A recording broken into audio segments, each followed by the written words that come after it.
Thank you, God. Thank you. Thank you. Yes, yes, yes, yes. Amen. We thank the Lord for the prayer this evening, for the words of encouragement, the words of healing. I heard a lot of healing words in Minister Morant's prayer, in particular with not just physical healing here in the land, but also globally, what's going on in Ukraine, issues with families, issues with our government, issues with all kinds of things. So healing is needed, and we know that God is the great physician. There is no issue, no situation, no circumstance that God is not aware of, that God does not have the power to address, to fix, to heal in this instance. We also have to recognize we are God's body. And so we are going to be that vehicle that God uses to administer the fixing and the healing that is necessary. So we thank God for again, the prayer that's gone forward, and we thank God for being part of his body so that we can carry forth not only his mission and his expansion of his kingdom in the earth and his will, but also to show love so the world can see what real love is and know that we are disciples and followers of Christ, and they can be too. They can be too. So we are thankful and grateful for being on another Zoom virtual session with you all for Bible study this evening. Pastor, I will be covering the lesson for this evening, but I wanted to give space to Pastor if there's anything introductory that you wanted to offer before we launch right into the lesson.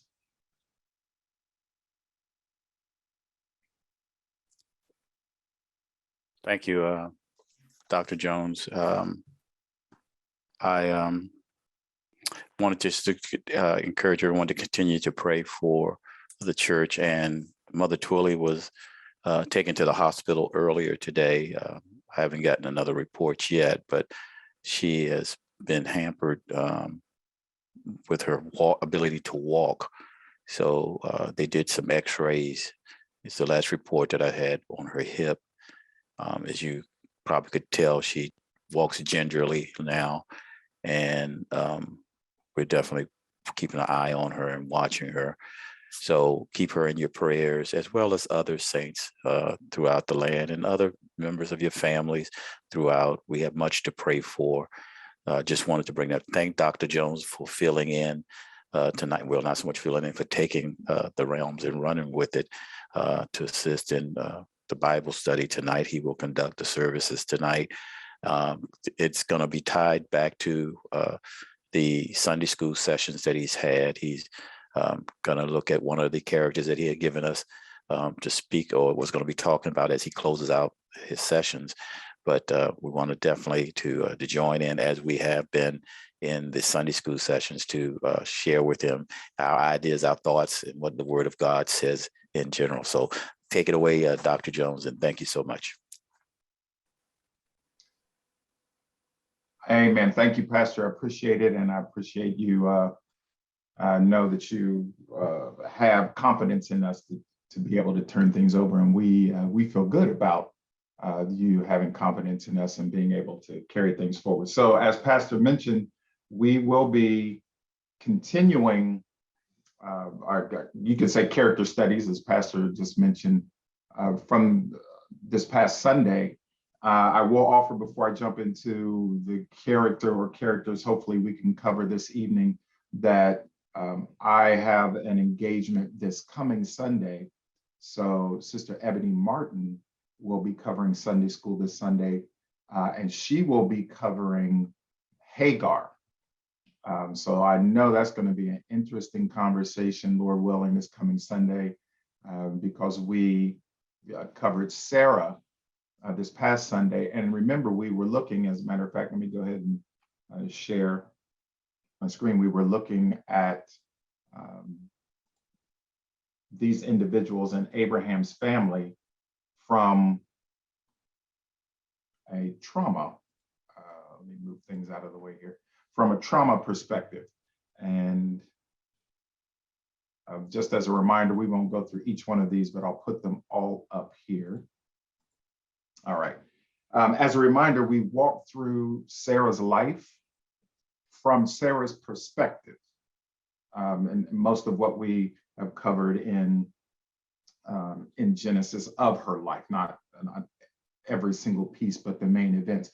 And so as we begin the discussion, we're going to end Sarah's discussion today and move into Ishmael and Isaac.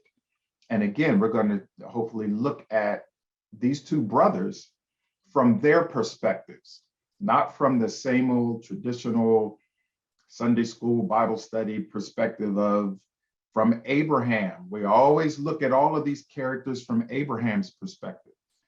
Abraham's to the side right now. We want to look at what perhaps they felt or saw and how maybe that impacted them. So if you remember with Sarah, before we even started, we talked about these symptoms, and you can look in the upper right-hand corner of the screen there, the symptoms of trauma. And I do recall that some people in the chat were, discussing and saying in the chat what they thought maybe or what she felt in some of these instances. So we're going to, before we go any further here, just want you to come off mute. I know it's the evening and people have been working, but let's pep up a little bit and come off of mute, or you can put it in the chat. And any of these areas of Sarah's life that you see here, share with us what symptom of trauma maybe that Sarah might have expressed, and why do you think that is? So come on, anyone.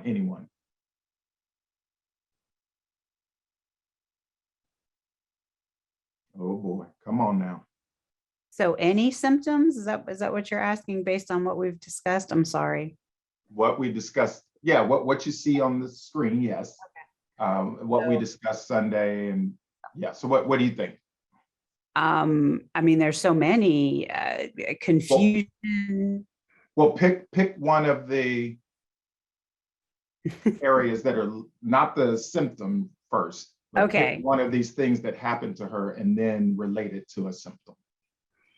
Okay, so let's start with left home with her husband. At the top, I think that, as I said, confusion, I feel like there would be a lot of feelings there, but that, confusion would definitely be something that unknown, she's not sure what to expect, fear, anxiety, maybe even a little bit of denial because she did it, but her initial reaction might have been something different. So just so many of those in relation to that one instance. Perfect. That could, obviously the word doesn't go into any of that, but everything you said, Sister Ellen, if you're just thinking about being a spouse and you're in this instance a wife, and your husband all of a sudden says, and we talked about this Sunday, the Lord told us to move. We got to get up and leave here. We're moving where? He just said, leave the country. Where are we going? All God said was leave the country. So everything you said, Sister Ellen, could be a real thing. Wonderful. Who else? I see lots of folks have come off. Sister Ebony. I was looking at convince his husband to sleep with the maid. Mm-hmm. That's withdrawing from her relationship with Abraham, of trying to put somebody else in that position that she should be occupying. So that's and why did give us more on why she probably did that? Because she knew she couldn't give him what was seen as the ultimate prize.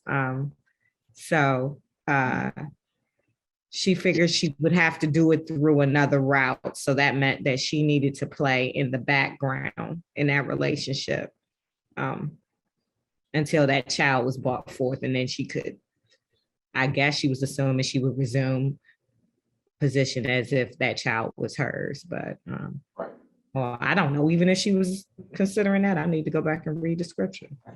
Well, I think she got- that's a good point. Not sure if she did or not, but that's and I think I said her sister Martin, Sister Carolyn Martin. But you're right. She thought and Got desperate. say that again, Sister Martin. I think she got desperate. Desperate. Very much related to what your daughter-in-law just said, that in her own or in the limited perspective that her and Abraham had of their old age and that she was barren all her life, how is this going to happen? So out of desperation, wonderful word, and let's take things into our own hands, to Sister Ebony's point, then convince Abraham to go into, as the biblical phrase would say, the handmaid, Hagar. Okay. A couple more so we can move on. A couple more. I think I see, let's go to the Morants and then Lady Twilly. So I'm going to start with left home with the husband. So Mhm. like Sister Jones talked about that and leaving and I'm not knowing, and connected to, you know, how being convinced to lie about her marriage and barren. So when they left, and like you said, she's following her husband, he's saying, yeah, God promised me this, we're gonna have this, we're gonna have that. And then as soon as they get out there, it's a famine. Mm. What? My husband told me we was gonna be, you know, own this and have that. Now I'm out here in the famine. And because of the famine, I get pushed into Egypt. Get into Egypt, I gotta lie about being married, you know, and so I'm kind of tying that all into being barren. And you know, at that time, barrenness was considered from God. So it's all of this. God, my husband told me it was going to be a promise, it was going to be good, it was going to be blessings. And all I've seen is famine in Egypt and barren. Wow. Elder, did you have something you want to add? One thing I can say about Sarah, through all that what my wife said was very true. She was obedient, very obedient, and Yeah. being funny. But I don't think women would be that way today. God knows, I wish they would be like Sarah. You said oh Lord. See, here we Ah, go. boy. Yeah, I know. I know. We've had enough. We You had don't want to go there.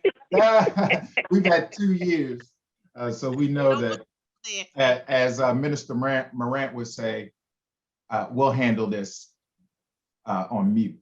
But anyway, right. So, Lady Twilly, you let's have. Right. I was looking at the convinced to lie about being married. Thinking about that would be probably confusing to her, and at the same time would stir up some anger and fear, because you know, why'd I have to lie, you know, about that I'm married to you, and at the same time guilt, because yeah, what happens, you know, when we get caught, you know, I'm the one that's lying, you have me out here lying. And that could also probably cause her withdraw from people, because I need to keep this, you know, story up about that I'm his sister. So I need to talk as less as possible. Yeah. Excellent points. Excellent points. And there's so much here as we going down the list, and we'll close out with this. Being angry, obviously, because she lashed out at Hagar. And then convinced, once she saw Ishmael mocking, then she convinced Abraham they got to go, and so all of these types of things. And so, yeah, so even down to the last things that we covered on Sunday, there in the green, if you see, where, and not to mention, Abraham takes Isaac and some of the other men to go offer a sacrifice, because again, God is telling Abraham to do something that's kind of different, you could say the least, and doesn't say that Sarah knows about this or anything, but sometime later, there's a realization that, you know, you took the only boy I got after all I've been through, after all you put me through, being barren and all having to lie and all this kind of stuff. And I finally have a son, and then you go take him to sacrifice him. And so we get to the scriptures that we have in green, and we talked about this Sunday, where Abraham's the only one that comes down from the mountain and then connects back with the young men that he came with, according to the scripture. But note, he comes down and says to them, we need to move to Beersheba. Because he's not in Beersheba now, he's in Abimelech's territory, which is Philistine territory. But when he comes down off the mountain, it's like, we can't go home. After what I just did, I'm imagining after what what the Lord just did up there, and Isaac didn't come down with me, we can't go home. And so it's also confirmed, we could say, in the scripture that in Genesis 23:2, we see that Sarah's 127 years old in 23:1, and then 23:2, she dies, and Abraham comes to her. Abraham's living in Beersheba. So I'm going to move over to our map. Had to pull a map out this time, y'all. Abraham's living, I don't know if you can see my cursor. I hope y'all, Elder George, can you see my cursor? Okay, so Beersheba so this was the area where Abraham was, Philistia. These were where the giants were, Goliath of Gath, his brother, Ashdod, Ascalon, Gaza, and Gerar and Ekron were the main cities of the Philistines. So this is where Abraham was, in this area. And then he moves to Beersheba after this encounter on the mountain with Isaac. But it says that Sarah died in Hebron. And so Hebron is here, and Beersheba is down here. So like I said Sunday, this is like Washington, D.C., and Hebron's Baltimore. So Abraham's living in D.C., and Sarah's living in Baltimore after this whole Isaac thing. So look at, and people, we could go get deep and say, well, God said this and God said that, but there's a whole lot of things in there in between what God said that God didn't have nothing to do with. Because God didn't have anything to do with Abraham and Sarah lying about them being married and what that caused. Didn't have anything to do with Hagar's situation. So there are some decisions that were made that also caused a lot of unnecessary trauma on people. But all of that to say, here at the end of their lives, they don't even live in the same town. Not the same house. They don't even live in the same town, y'all. Has that been discussed? We need to talk about that when we talk about marriage. We have in marriage retreats. Do they talk about what happens? We don't know anything about a divorce. That's not what was said, but there's obvious separation here. So that's a deep discussion. And then we can even go a little bit further, and we're going to get into Isaac today, and that's where we'll go. Ishmael and Isaac. So we'll get into these boys, and again, looking at their perspectives on what happened in their lives, and perhaps looking at some of these symptoms. Okay, and I'm looking at the chat. So if you have anything you want to drop in there, just let me know, or just come off mute or whatever. So let's look at Ishmael. All right. So Genesis. Elder. 16. Yes. Before you move on, I know we keep talking about Abraham, and I kind of look, and we used this word yesterday a little bit in the men's session, talking about the grace of God. I mean, we can say all what we want, but God still said he was obedient and gave him, fulfilled his promises. So we fall down. We don't do it the way others do it, but it's just the grace of God, and he continued on. So hey, I have nothing but they say he's Father Abraham. He said he was a believer and all those things. And so he's gotten a good report as far as God's concerned. So who am I? That is obviously a true statement. And to add to that, if you go to Hebrews 11, both he and Sarah are listed there. Mm-hmm. So is Rahab, and she was a whore. So it's not that, as Paul would say, because as pastor, as you just brought up, because you brought it up Sunday, grace. And yesterday, I meant you brought it up yesterday in men's session. As Paul would say, because there's grace, does that give us the license to just sin willy-nilly? No. Actually, it's the opposite. We should recognize that if an individual like Abraham, as messy as he was, and Sarah, who didn't believe that she was going to have a promise, and Rahab with her lifestyle, but there were particular activities based on their faith that Right. God recognized, and through God's grace, as you're saying, Pastor, aligned them and accounted it as righteousness. I think the Morants are going to have something to add to that. I agree with you, Pastor. It was you can say what you want. His faith. He had enough faith to move out. So he did obey God. And I like to say, and we talked about Sarah, but we got to look at Abraham too when we talk about trauma informed, because he was raised a pagan, and then all of a sudden he hears from a God that tells him to do something and follows it. And like I said, it's not like he followed it and everything was rosy. There was famine. There was threats of his life. There was fights with his nephew. There was, one thing after another. So, and all that kept building him, but by faith, he continued in the journey. And then to go through all that with Ishmael, Isaac, and Sarah, to be told to now take him up on the mountain and kill him.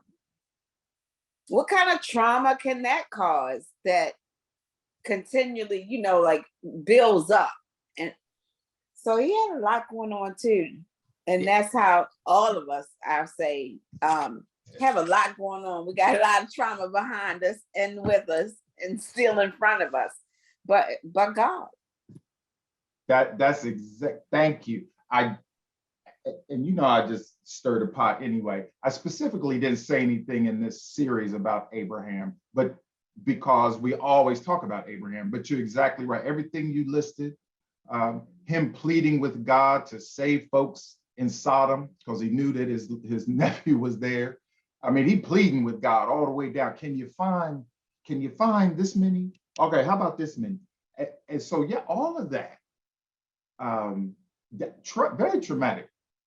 Very traumatic. And the take-home message is, as you just said, Minister, we all have had that. Nobody's families, if you look at all the family situations in the Bible, they all of them messy. Abraham's descendants, gracious goodness. What them older boys did to the guys in Shechem, because they raped the prince raped their sister. They threw their little brother, in a well and then sold him. And, the family, you could look at families throughout the Bible and just be like, Lord, have mercy. And again, back to unity in a fallen creation, family being the unit, the primary unit that God established to promote his kingdom in the earth. And it's a wonder. And we shouldn't be confused that this is where the attack would be, on that foundational unit, because if you shake up that foundational unit and mess it up, you don't have to worry about anything else. These Eastern Europeans, Russia and Ukraine, they cousins. That's family.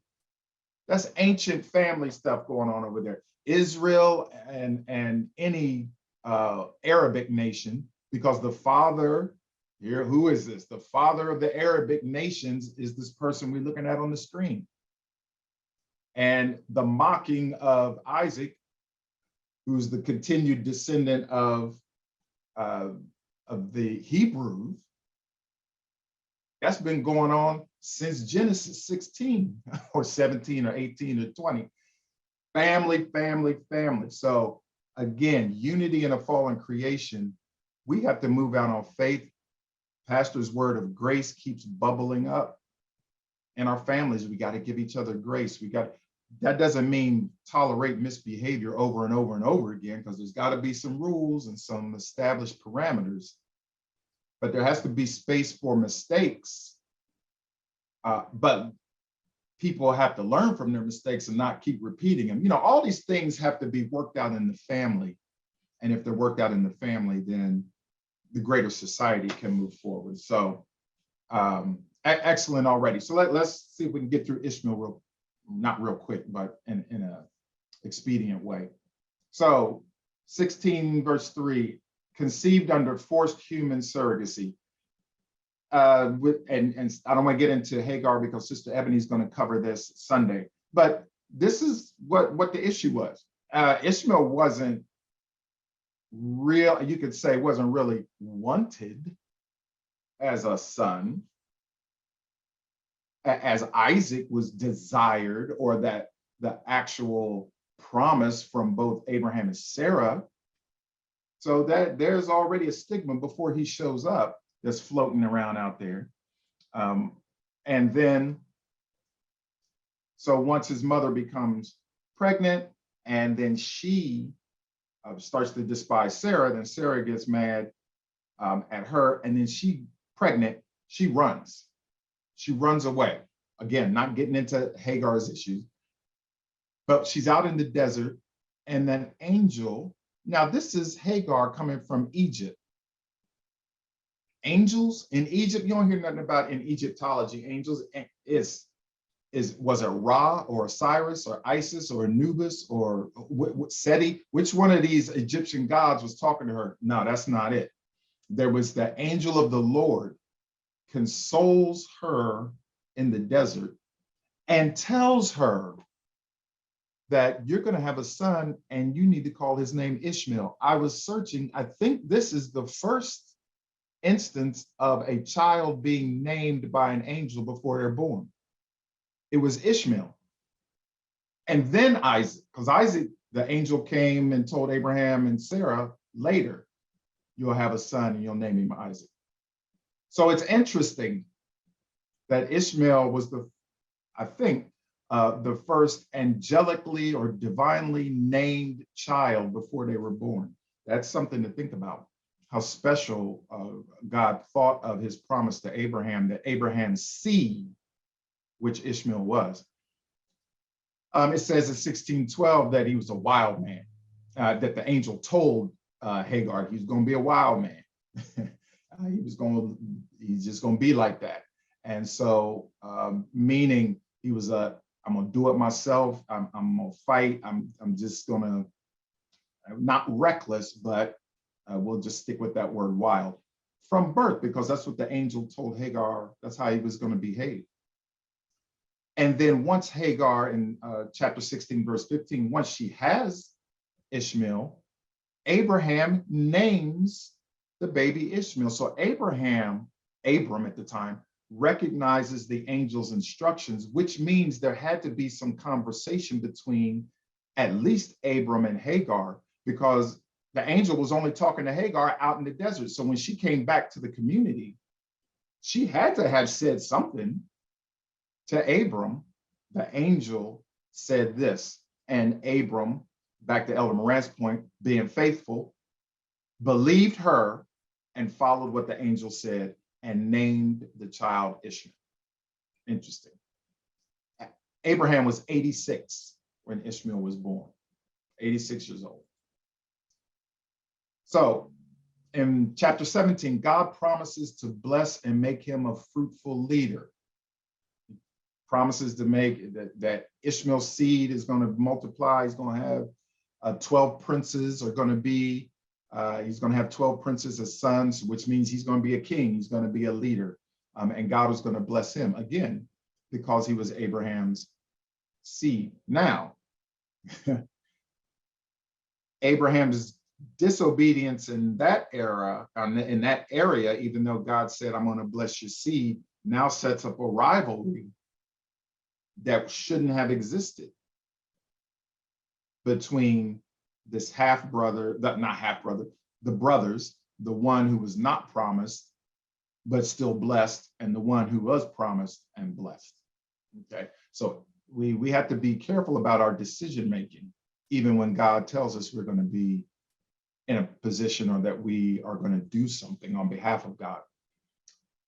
Ishmael was 13 years old when he was circumcised, and I say 13 because it was around that age, or maybe he was 14 or so, or maybe something like that, when Sarah caught him mocking Isaac. Now, Isaac was a baby, a young baby, but so Ishmael's a teenager. All right. Now you have to think about, here's Ishmael, who knows what his mom has been saying to him about her experience, or how he picks up as a teenage boy with a single mom in a community where the mom's boss doesn't really like her. He could sense that, or he and his mom talk about it. His dad, I don't know what kind of relationship Abraham and Ishmael had, but he's got this Egyptian blood and this Hebrew blood, and mom's not being treated fair. Now, Black boys and their mothers, a single mom, think about that. Not being treated fairly in the community, think about that. And then mom's boss, his stepmom, says they got to leave just because he was teasing the baby. And daddy, who I'm expecting to step up and say, wait, goes along with it and kicks me and mom out of, not just out of the house, out of the community. And all you gonna give us in the desert is a thermos and some bread? How do you think a 14-year-old Black teenage boy feels about his daddy, who just kicked him and his single mom out of the house? What? I don't know. I've been a teenage boy. I can imagine. I could imagine. Let me pause right there. Anybody got anything they want to add? Excuse me, something I didn't see on the list, but is a trauma is rejection. And any boy wants to be loved and received by their father, because their father is their hero. And Abraham, in essence, rejected his son. And then that can give way to bitterness and anger and going into like a survival mode, which is also PTSD and symptoms associated with trauma. Yes. Yes. Exactly. And you think Ms. about, Morant. and when you think about Ishmael, he before Isaac came along, you know, things was good because Sarah stopped messing with Hagar and she living all right, she enjoying everything, and then all of a sudden, hey, you gotta go and take nothing with you and just go. So not only like Ebony said, you got him thinking about his father rejecting him, but you got to also think about how he felt about his mother being disrespected like that. And you know, boys can be attached to mommies too. So trust is lost too. Yes, Sister Martin, say that for the people in the back. The trust is broken. So the trust, there's trust, anger, there's rejection, all these things that Sister Ebony, Minister Moran, and Sister Martin just mentioned. Again, you think about teenage boys and their mothers. And again, you got Egyptian blood and you got Hebrew blood in it. So that's a, you know, this could get, it was sticky. It was sticky for real. And then not only was the daddy rejecting by kicking them out, they get out in the desert, run out of water, run out of food. He's weak. And then mom leaves him under a bush because she doesn't want to see him die. But from his perspective, it could have been, and mom gonna leave me too? Out here? I'm on my last whatever, and the only person, to Sister Carolyn's point just a minute ago, that now I trust is walking away from me too and just gonna leave me out here to die. This is heavy. We can't just gloss over and not be able to connect to our young people with these kind of stories. We keep giving them glossy candy stuff in Sunday school and wonder why they don't connect. If we dig into this and say, hey, look, it's right here. And let's walk through this and show you that even though the angel was talking to mom the whole time, and even when you felt at your lowest and you thought you was going to die and you were crying, God heard Ishmael. Chapter 21, verse 17. Because God hears and he goes to Hagar. God, this is a switch. Because before Hagar's encounter with the divine was just an angel or the angel of the Lord. We can't say just, because a lot of theologians say that was Jesus in human form, a theophany. But look at the word in 21, verse 17. God shows up directly. And God tells Hagar, don't fret. I hear him. I got you. Because I hear him, I got you both. Go over there, pick up your son, and the next thing you know, boom, there's a well. And they can get refreshed and so on and so forth. And then the word says, she followed instructions, obviously, lifted him up, they got refreshed, they moved on, probably back home, because it says that she found a wife for him in Egypt. Which again is back to Hagar's issue when runaways, when they run away from home and then they come to themselves like the prodigal son, they usually, when they want to get back, they usually go back to where they came from. And that's probably what happened here. Minister Moran, you have something? Yeah, and then we got to keep remembering that Ishmael is not a baby. He's a boy. You know, he's reached what they call the age of accountability. And so he was over there crying with all this going on in his life. And God told him, her to go over, help him, hold him by the hand. Because this is no longer a baby. This is a man child that this is happening to. And we can see how that thus influenced, like you said, for generations. Like you say, he was like Jameer with his muscles out. You know what I mean? Walking. just standing there looking handsome. Sister Ebony, don't go to Egypt and find him. No, we got to find him somebody else other than somebody in Egypt. Woo, that's funny. But yeah, when I was, kind of going through this, I'm thinking back when my biological father and mom, y'all met Sister Henry, when they got divorced, I was 2. And, she moved to another town. And until I was 7 or 8, I can't remember when she got married to my dad, to Brother Ernie. It was just me and her and my grandparents. So I know those feelings. I wasn't as old as Ishmael was here, but I know those feelings of another man, another voice, or I didn't ever see my mom being disrespected or anything, but I could imagine how I would have reacted if that happened again. So these are stories when we really just step back from the traditional narratives that we always teach from and really dig into these characters. We can connect people to these pieces and stories and say, God was still there all that time. Look, there was an angel there, and then God himself came down and fixed the situation. So there's always hope. There's always hope. We just have to get deeper and find it. So let's look at Isaac. I think we might be able to.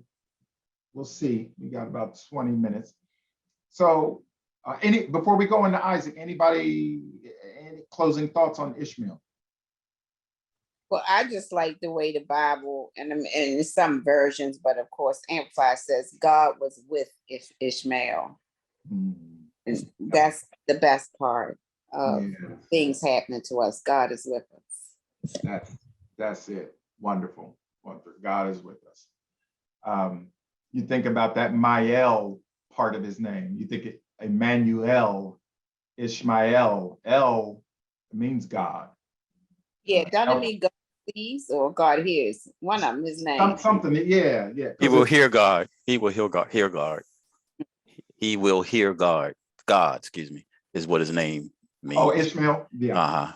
Uh-huh. And then Emmanuel was God with us, and Elohim, God all powerful, and El Shaddai. So for God to tell the angel of the Lord, which was God, to tell Hagar, he's going to be blessed, and I'm putting my name on him.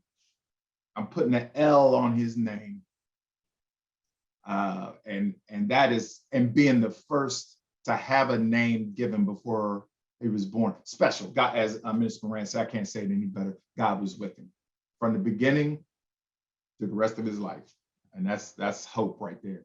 Let's look at Isaac. Same process, and we'll go through. The first hint that Isaac was going to show up, it wasn't his name. It was just that God told Abraham, I'm going to multiply your seed. I'm going to bring nations from you. So there wasn't a specific call out to the son or the name Isaac, but this was the first hint that Isaac was going to show up. And then into chapter 17, verses 4 through 10, when God is, I think that's when God came to Abraham in the dream, and there was this vision with the sacrifice, and God ratified the covenant, moving through the animals that were divided and all of that. But God had reaffirms to Abraham, I'm going to multiply your seed. There's going to be great nations coming from you. So just this is part of the promise I'm giving you. All right. In 17:16, it's mentioned that to Sarah, or about Sarah directly, Sarah's going to have a son, because Abraham says, after God tells him about multiplying, I believe Abraham was like, yeah, Ishmael, woo. If you look at that, and God was like, no. Sarah is going to have a son. And this is when I believe that God tells, right there. So 16, 17, and 19, Abraham laughs. Oh, really? Sarah's going to have a son? Come on now. At this point, I'm 99 and she's 90. Really? Come on, God, or an 89. You really think that's going to? So Abraham laughs. And this is when God comes back and says, no, Sarah's going to have a son and you're going to name him Isaac. So this is the second time a child is named before the child is born. You're going to name him Isaac. Because what does Isaac's name mean? Laughter, yeah. Something about laughter. So when Abraham does that, look how God takes what Abraham does and then says, this is what you're gonna name your son. And God mentions that the covenant will be with this son. Now he has to come back and say to Abraham, because before that, Abraham was saying, yeah, Ishmael. And God was like, no. Ishmael's gonna be blessed, but my promise is gonna be with this one. So don't get it twisted. I know that, yes, that's your son and I'm going to bless him, but that's not where my covenant is. My covenant is going to be with this one that comes from you and Sarah. All right. And then later on in chapter 18, when Abraham's sitting with it in the front of his tent and the three angels show up, the ones that are on their way to Sodom. And they're having a discussion with him and like, hey, how you doing? He's like, hey, come in, Sarah, get the food. Let's go. Let's get our guests cleaned up and be hospitable to them. And remember, the angels like, well, where's your wife? Where's Sarah? Oh, she's back there somewhere. And it says Sarah was listening. And then they reaffirm, or they confirm to Abraham that Isaac, that this time next year, your wife is going to give birth to a son. And that's when she laughed. Okay, and we talked about that Sunday where she laughed, and then God said, you laughed. And she said, no, I didn't. She lied about laughing. Because she's thinking, 90? First off, I'm 90. And actually she says, my time, in other words, the cycles that women go through, the menstrual cycles, where there would be a period of time in that cycle that she could become pregnant. She says, I'm way past that. Plus I'm barren. So what are you talking about? That's why she thought it was funny. But a couple chapters later, Isaac is born, and we know that Abraham is 100 and Sarah's 90 when Isaac was born. And Isaac grew, he was weaned. And then we come to this situation where Sarah sees Ishmael mocking him. All right, and that's when Sarah asks Abraham to send Hagar and Ishmael out. And then we just went through all of that. So then here we are with this very famous story that God tells Abraham, get up, go to the mountain that I'll show you. Here's this other thing of God telling Abraham to get up and go somewhere. And when Abraham says where, God says, I'll let you know. So Abraham moves on faith. But the kicker was that God said, go offer your son as a burnt offering. And Abraham, so it says Abraham got up early in the morning, took his son and some men, some servants, and saddled up the animals and started out. And they, they came to the mountain that the Lord showed Abraham. And Abraham tells the servants, y'all stay here and look at Abraham's faith. We can address this. Abraham says, y'all stay here. We're going up to the mountain to worship and come back.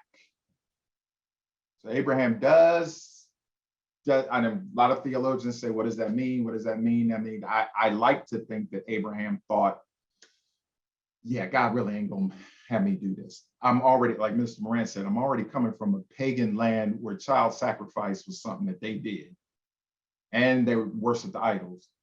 And now I'm following God and getting to know God.